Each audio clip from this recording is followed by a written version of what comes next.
Alors donc l'idée c'était de créer un lien entre le musée Gassendi et la rue, et entre le musée Gassendi et la médiathèque pour les différents lieux d'animation.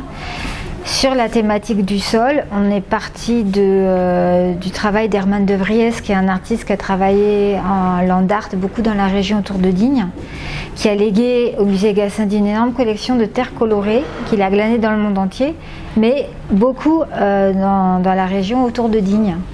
Parce qu'effectivement, on y trouve beaucoup des robines qui sont ces coulures de marne argileuse qui ont des couleurs assez impressionnantes.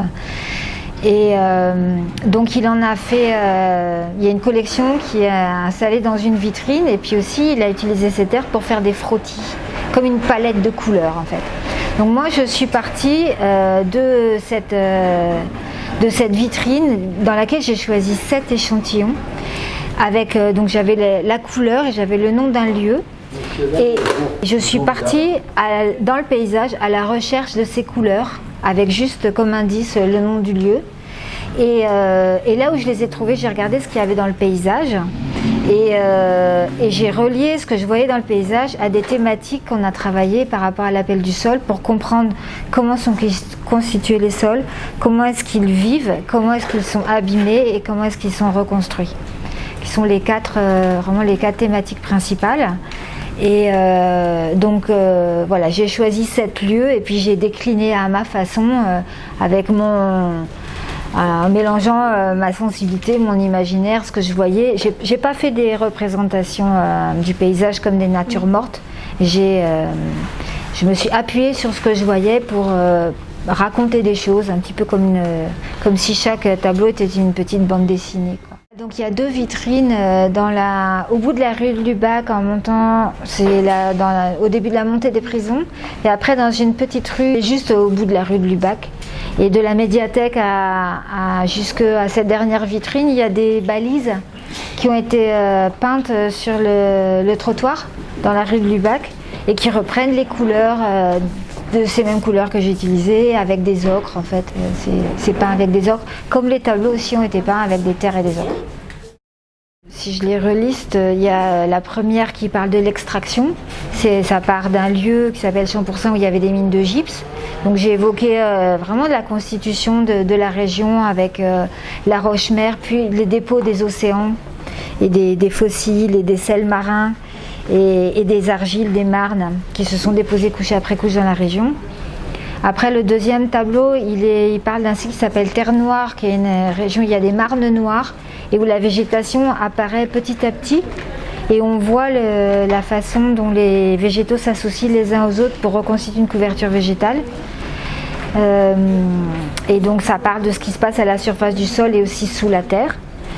Le troisième, il parle d'un site qui est une route qui borde une rivière, et là je parle de l'interaction de l'eau de la rivière pour créer des zones fertiles où il va y avoir des champs ou des prairies, et où tout le cycle de la vie à la surface du sol et puis à l'intérieur, mais aussi tout ce qui va être limité, abîmé par des labours intensifs, par la bétonisation, l'urbanisation, tout ce qui va bloquer la circulation de l'eau, tout ce qui va couper sur la vie biologique qui se développe dans le sol et qui va entraîner des dysfonctionnements, y compris les débordements de la rivière, etc.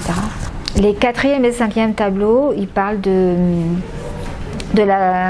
ils évoquent aussi toutes les détériorations qui peuvent être liées à la pollution ou à la déforestation.